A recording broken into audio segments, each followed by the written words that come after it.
Morals clauses. Should you use them in your podcasting contracts? Well, we'll explore the what, the why, the whether, and the how on this episode of Legit Podcast Pro.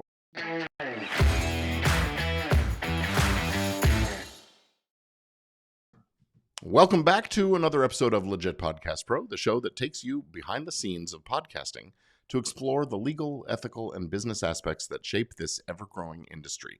I'm your host, Gordon Firemark, the podcast lawyer, and today we have an interesting, thought-provoking episode lined up for you. We're going to be delving into the world of morals clauses in your podcasting contracts. So a morals clause, sometimes called a moral turpitude clause, is a contractual provision often included in contracts that involve performers, public figures, celebrities, athletes, and individuals in high-profile positions. The primary purpose of a morals clause is to protect the reputation and the public image of the party or parties or entities associated with that person. The clause typically stipulates that if that person engages in certain behaviors or activities that are considered immoral, unethical, or damaging to their public image, then the party or entity on the other side has the right to take certain kinds of actions, things like termination of the contract. They might have the right to terminate the agreement with the individual, effectively ending their association. There might be financial penalties. The individual might be subject to financial penalties if they breach, and there are damage control measures for engaging in that. You might get the other party to do some community service, apologize for their behavior, or take some other kinds of actions designed to mitigate the harm caused by their behavior. Now, the exact scope and language of a morals clause can vary significantly depending on the specific contract and who the parties are. Common triggers for a morals clause could include a criminal act, criminal behavior, drug abuse, involvement in some kind of a scandal, really anything else that might adversely affect the individual's public image and reputation. These clauses serve as a way for the parties involved to protect their interests and ensure that they're not associated with individuals whose actions could be detrimental to their brand, reputation, public perception, and so on. So they're often used in these kinds of. Now, I'm not going to say that morals clauses are exactly making waves in the podcasting or digital media industry. They're not even what I would call ubiquitous in the podcasting space, but I have started seeing them and putting them into the platform and network deals I'm working on lately. And if you're going into these kinds of deals, regardless of which side you're on, it does pay to be prepared. Platforms, networks, advertisers, everybody's becoming a little more skittish about potential damage to their brands and the public relations challenges that arise when someone associated with them says or does something unsavory and brings about public scorn or ridicule. Now, sometimes the nature of a host's fame and notoriety is directly tied to a bad boy or bad girl image. But for most, being viewed as a good, upstanding, morally centered person is really how we want to be who we want to be associated with. Either way, though, brands, networks, and platforms want a way out if things start going sideways and the talent says or does something that goes too far. So let me share with you an example of some morals clause language. The artist acknowledges and agrees that their personal reputation and public image are integral to the success and the standing of the company's podcast. Therefore, throughout the term of this agreement and in all public forums, appearances, interactions related to the podcast hosted by the artist for the company, the artist shall conduct themselves in a manner consistent with good morals and public decency. The artist shall refrain from engaging in any conduct, behavior, or activities that might adversely affect their public image or the reputation of the company. Specifically, the artist shall not partake in any illegal or criminal activities, promote hate speech, discrimination, or violence, or indulge in substance abuse that would hinder the proper execution of their podcast hosting duties or damage the podcast's reputation. Additionally, the artist shall not engage in any activities or affiliations that could be perceived as a conflict of interest or detrimental to the company's interests. So there you see some examples of language that is specific in places, talking about criminal acts or drug abuse and things like that, and general in other ways. If you'd like to have a more comprehensive example of a morals clause, then in this case it's set up as an addendum to an already existing contract, you can come on over to gordonfiremark.com/morals and give me your information. I'll send you a sample document that you can look at that gives you an example of these kinds of clauses. Now, using a morals clause in a podcast contract can provide a number of valuable benefits, both for the host and for the network or company or sponsor. Some of the best reasons to include morals clauses is that it protects the reputation and the brand image. It ensures that the podcast host's behavior and actions on and off the podcast episode air align with the values and standards of the organization that's behind it. This is especially crucial nowadays. Public perception can really have a big impact on a brand's success almost overnight. It helps maintain audience trust. Hosts often build a strong connection with the audience, and that morals clause is a way to ensure that the host doesn't do something that now betrays the trust of the listeners. The listeners are more likely to continue supporting hosts when they believe that they stand for and their values are in line with the listeners' values. It helps to reduce risk. It helps protect the podcast network from potential legal issues and liabilities that might arise when the podcast host does certain actions. If they engage in those wrongful, illegal, harmful activities, then the network might take appropriate action to put some distance between itself and the person. And it helps to preserve those sponsorship and advertising relationships. Lots of podcasts rely on sponsorships and ad revenue, and a morals clause helps make sure that we're not suddenly going to have a negative impact on these valuable relationships with brands and sponsors. Advertisers want to associate with individuals that have a positive public image and who behave ethically. It enhances professionalism. The inclusion of a morals clause underscores the professional nature of the podcast host's role, sends a message that if the host is expected to uphold ethical standards and conduct themselves in a responsible, upstanding way. And that solidifies the host's commitment to the podcast and the network. And having the clause allows for us to enforce contractual compliance. It sets clear expectations for the behavior during the term, makes it easier to enforce and terminate the contract if the host breaches, and it really preserves both sides' ability to fulfill their contractual obligations. And it's a roadmap for addressing potential controversies. If a situation arises where the host's behavior becomes controversial, attracts negative attention, the morals clause can provide a clear basis for how the network might respond promptly and decisively and avoid further damage. And finally, it's just, including a clause like this allows the podcast network or the platform to uphold and promote its core values, which can be critical for audience growth.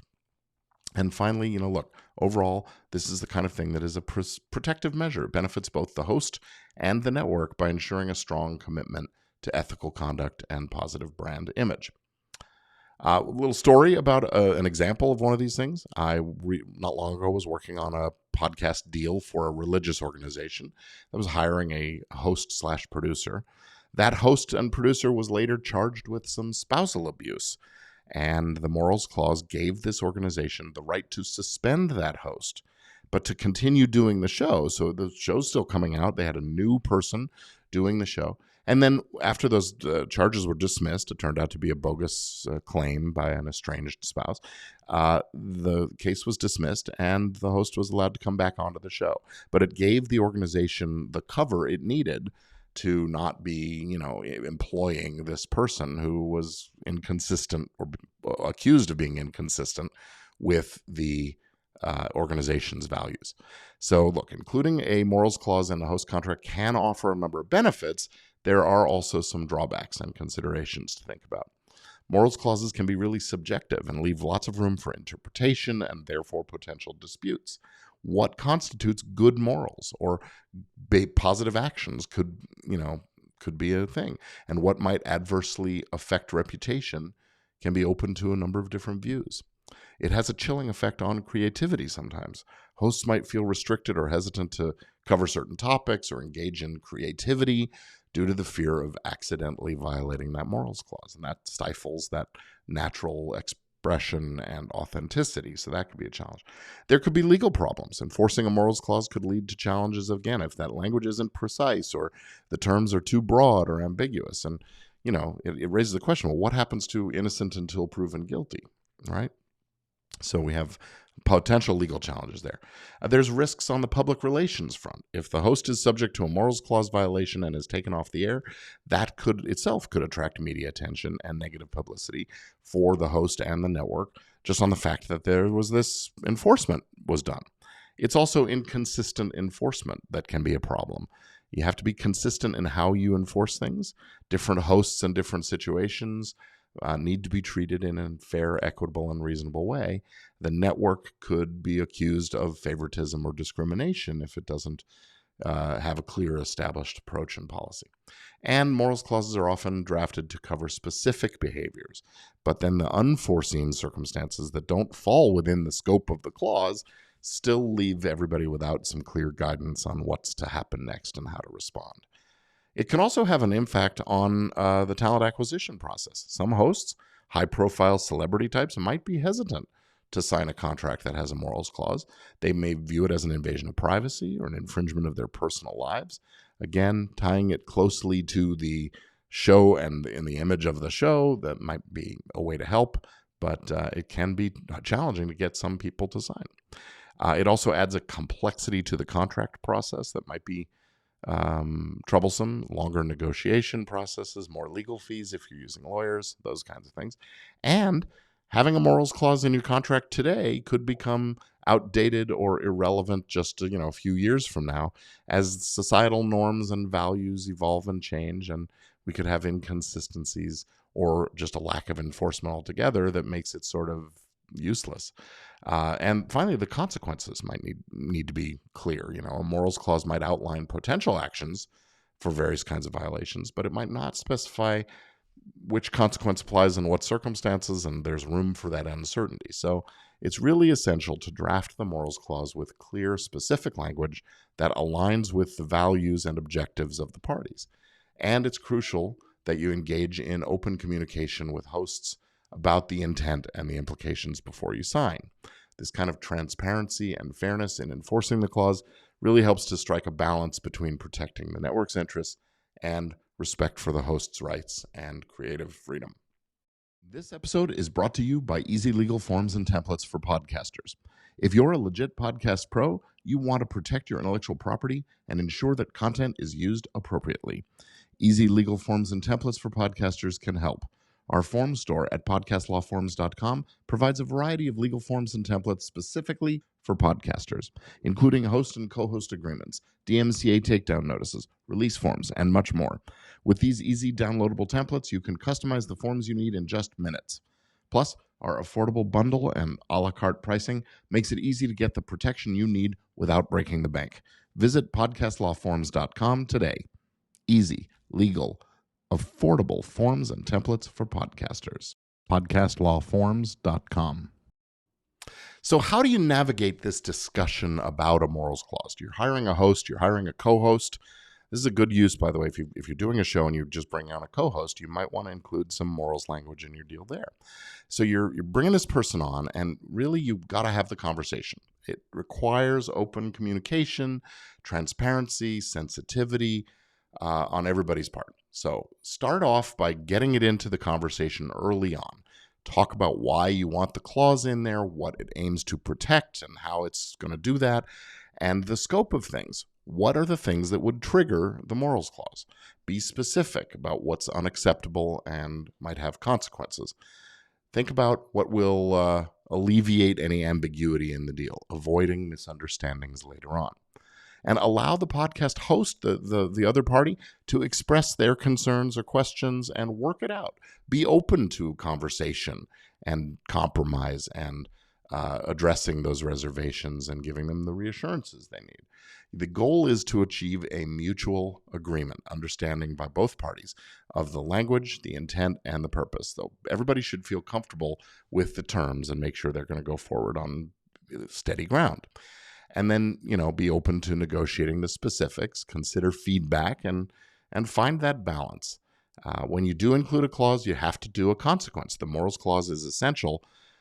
It's essential that the clause include the provision that says, here's what happens if it's violated. What steps are going to be taken before we go to the scorched earth approach of terminating the contract entirely? Are there going to be warnings or opportunities for corrective actions? And also, don't forget that when you talk about these things, you are addressing sensitive personal information about the host. Things can happen in their personal private life that can bleed over into the podcast arena. So you want to make sure that if you are going to be gathering information to enforce a morals clause, that you're going to hold it as confidential and not be public about it yourself as the platform or host or whatever.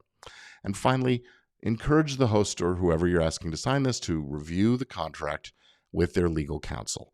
That way they fully understand the implications and legal ramifications, and they get the help they need to negotiate the terms. Throughout the discussion, you want to be respectful, maintain an understanding tone, build trust, demonstrate that everybody has each other's best interests in mind.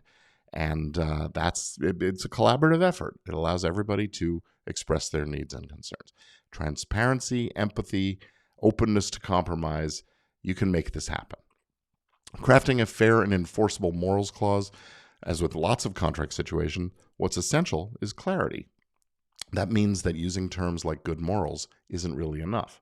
Defining things as precisely as possible is important so that there's a way to actually tell if there's been a breach, and we're not left guessing about it or asking a judge or a jury the question of whether they've breached it or not. It's also important that the clause be fair to both parties. Reasonable terms, consequences, punishments that fit the offenses are important. And here's a thought. There might even be circumstances where the clause needs to be bilateral. That is, the host or the artist could get out of the deal if the company or the producer of the show falls into some kind of disrepute or brings upon some scorn of the public or something like that. So, when to use a morals clause in your podcast contract? Well, the decision depends on a number of various factors and considerations. It is not a one-size-fits-all approach. Different podcasts, different networks, different companies, and different hosts will have varying needs and priorities. But some of the factors to consider are these: nature of the podcast and the content itself. What kind of show is it? Is the host's behavior going to have an impact? What kind of an impact? If the podcast covers sensitive or controversial topics, well, a morals clause might be more critical to maintain audience trust. What's the brand reputation and values that you're trying to protect? Does your network or company or your show have a strong emphasis on upholding a specific set of values, maintaining a positive brand image, in which case a morals clause can really help to protect that. Audience perception. The podcast host behavior, both on and off the podcast, can influence that perception. And so if audience trust is vital to your podcast success, and show me a podcast where it isn't, a morals clause could be an important protective measure. Consider the potential risks and liabilities that can arise from a host taking certain actions. A morals clause helps to mitigate these risks and provide a basis for taking appropriate actions where necessary. And of course, you also have to consider the host's reputation and their public profile, that good boy versus bad boy or bad girl image. Evaluate their existing reputation and public image. If they're high profile, they have a significant online following, if they're known for these things, well, that's going to factor into your decision about whether you need the morals clause. And also, whether morals clauses are common in the podcasting industry. I can say right now, they are not. This is something that's fairly new that I'm seeing in deals, but some of these companies are standing pretty firm on having a way out if things don't shape up quite the way they expect. So you'll want to have that. And finally, will the host be willing to sign? Some hosts may be reluctant to sign a contract that has a morals clause due to concerns about their privacy or their creative freedom.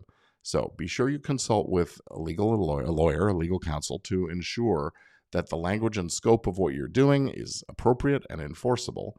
And ultimately, the decision to include the clause should align with your overall objectives, risk management strategies, and brand values. If you think that a morals clause can help protect, well, ask about it. Have a conversation. And it's essential to approach the discussion of the clause with sensitivity and transparency, ensuring that both parties understand and agree to the terms. So, just to recap, here's how morals clauses fit into the broader context of podcasting contracts. They provide a tool for risk management about reputation damage and harm to the network from a host taking actions or behaving in a bad way. Outlining the specific behaviors that are unacceptable is the way to mitigate risks related to those things. Podcast networks invest a lot of resources in protecting and building a positive brand image. These clauses will help maintain that consistency and make sure that the image doesn't get tarnished by a host's bad behavior. Audience trust. Build strong connections with your audience by maintaining that trust. The morals clause is a good way to protect that and do that. And creative freedom. You have to balance the clause with protection for the podcasting network, but also make sure that the hosts feel that they have enough freedom to make it worth their while to do what they're doing. Balancing brand protection with creative expression is essential, so you're not stifling authentic, thought-provoking content. That's the last thing we want. Producers have to strike a balance that respects the host's freedoms. And there are ethical implications. Morals clauses raise these ethical considerations on both sides, defining what is good morals, ensuring that the clause respect privacy and freedom of speech and individual rights.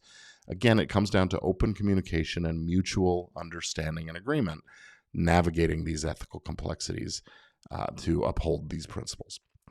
Community standards. Morals clauses can reflect the community standards and values in the podcasting industry and the subject matter industries that the shows talk about. They demonstrate that the industry is committed to maintaining certain ethical standards and fostering a positive environment for listeners. So they're not big yet, but they are becoming a growing part of the podcast industry's contract landscape.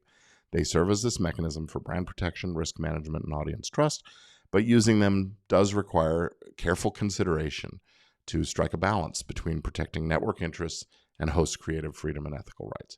As this industry evolves, we're going to see more and more of this. Continued discussions and collaborations will help shape how these clauses are used in podcasting contracts. And that about does it for this episode of Legit Podcast Pro. I hope you like what we're doing here, and if so, can I ask you a couple of quick favors? First, hit that subscribe button or like button so you don't miss any other episodes. If you're watching on YouTube, that notification bell will help you know when I'm recording live as well. That's great. And second, tell folks about the show.